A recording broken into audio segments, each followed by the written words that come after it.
شروع اللہ کا نام لے کر جو بڑا مہربان نہایت رحم والا ہے۔ اے نبی صلی اللہ علیہ وآلہ وسلم، اپنے پروردگار کا نام لے کر پڑھو جس نے تمام کائنات کو پیدا کیا، جس نے انسان کو خون کی پھٹکی سے بنایا۔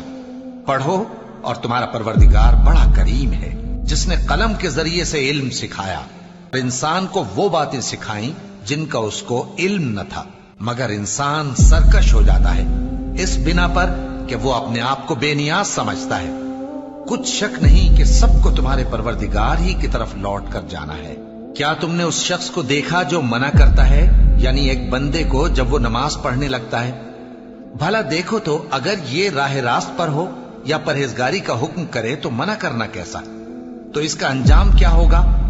ذرا دیکھو تو اگر اس نے دین حق کو جھٹلایا اور اس سے منہ موڑا، کیا اس کو معلوم نہیں کہ اللہ دیکھ رہا ہے؟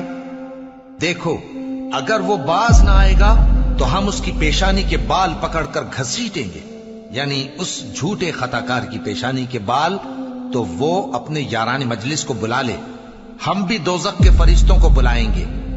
دیکھو اس کا کہا نہ ماننا اور سجدہ کرنا اور اللہ کا قرب حاصل کرتے رہنا۔